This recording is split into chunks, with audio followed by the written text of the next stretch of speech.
Hey, welcome to this quick After Effects tutorial for Explosion for Games Volume 1.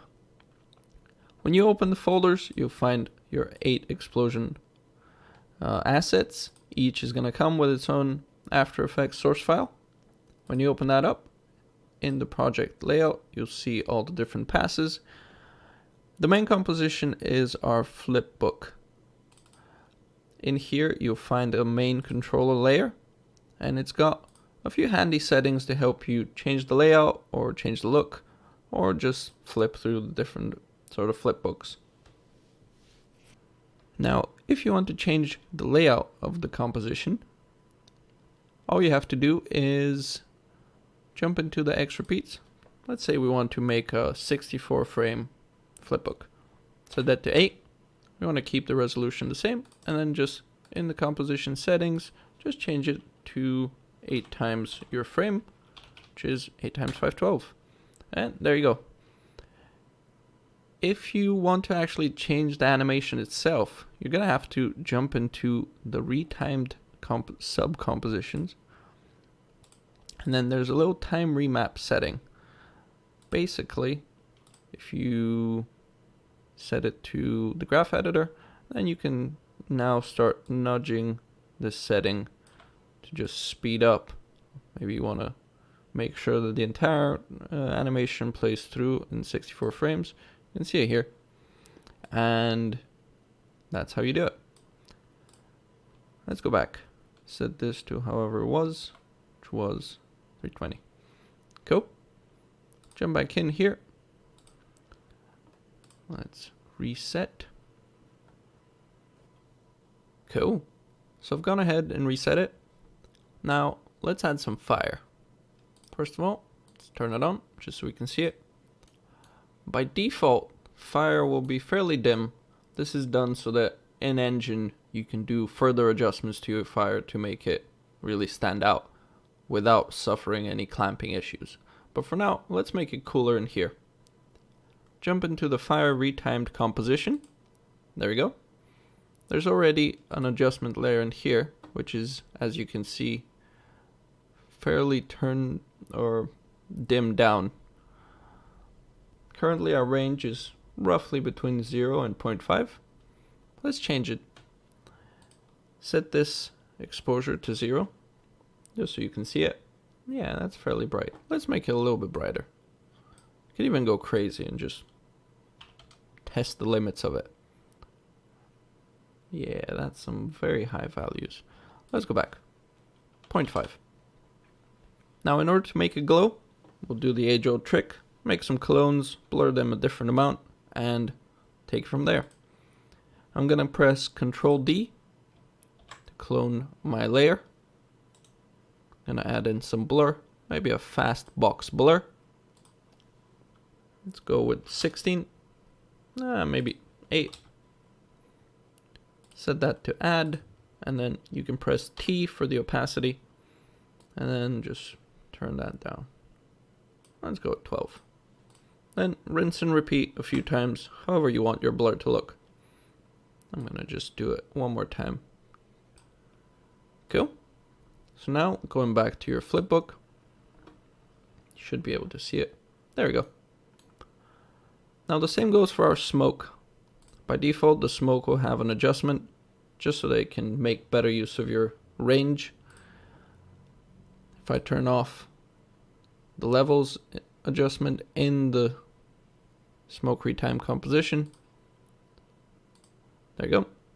By default, smoke has very low diffuse, which is sort of physically correct, but we want to make better use of our color range. Turn that back on. You can inspect the values in the little info box. Maybe I can even turn it up a little bit more. This is all done just to avoid color banding and clamping and all those other issues you tend to see in games every now and then.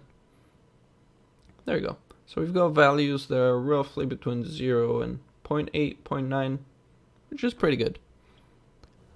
Right, let's see what we can do with our velocity pass. Maybe you want to bake in some motion blur for your flipbook so that it matches your game a little bit closer. I'm gonna make it visible. You probably don't really need to export this as a flipbook on its own. Although maybe you can find something to do with the data. Maybe blend it into the motion vectors or something like that. Cool. Let's go ahead and make our fire and smoke visible again. This time we're going to jump into the passes. In here, let's solo out the smoke. Now, I'm going to use a plugin called Real Smart Motion Blur, although I'm pretty sure you can do this kind of effect with other compositors as well. Let's add in a Real Smart Motion Blur. And basically all you need to do is make it point to your velocity and then just play around with the numbers. There we go. So now you can see our frames being sort of blurred along the data that comes from the blur. Red will kind of push it to the left and right, and green will push it up and down. Cool. Let's set this, maybe 2.7 is a little bit too much. Let's set this to 1. Yeah. And copy this over to our fire. You can see this. There we go. Nice and blurry. Very nice.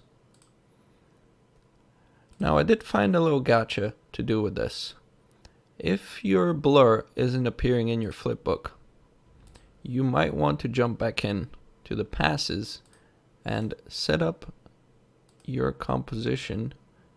If you jump into advanced, make sure you have preserve frame rate when nested in your passes composition. Now make sure that the blur gets properly propagated into the flipbook. Sweet. Let's hide the velocity.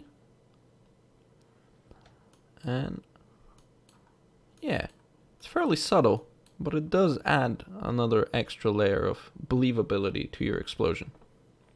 Very nice. Now that we've done all the work to make our flipbook look super cool, all it's left to do is to render them out. So I'm gonna hide the fire for now. I want to keep my passes separate. That way when we put everything together in our engine and then in the shader, we can make it a little bit more flexible and customizable to really tweak the look we're going for. So turn this off. You want to make sure that your preview resolution is set to full, and you can even toggle the transparency to make sure there's nothing funny going on with the alpha map. Cool. One thing I forgot to mention, the smoke comes with 2 lighting passes. If you jump into the smoke source composition, you find a direct lighting pass and a indirect. When you blend them together, you get our full sort of lighting. For our flipbook, we want to make sure that our smoke is a little bit more flexible. To do that, we want to turn down the direct lighting just to make it a little bit more even so that we can rotate our sprites in editor. Let's open up the opacity, tune it down just to make it somewhat more even.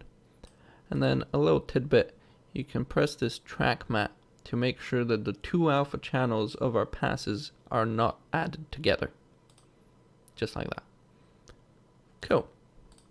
So we go back to our flipbook, and it will take a little bit to update, but it should make it more even. We still get to keep those nice self-shadowing sort of occlusion bits. There we go. And after that, we just want to go composition, save frame as file. Now, in here, I like to keep my flipbooks set up as OpenEXRs because it's somewhat flexible, and I will resize it to 4K. Cool. And then all you need to do is change the name and render it out. Now, I've already gone ahead and for each of the explosions rendered out a fire, normal, and smoke. And as a little bonus, I've even made motion vector maps for each of the animations.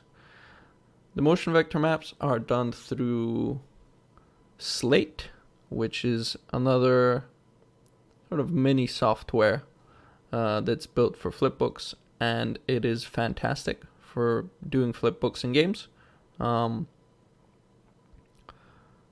If you don't have it, don't worry about it. The motion vector map is in there and it will work. And eventually, when we do our in-engine work, I will show you how to set it up. And yeah, so that's about it for this tutorial.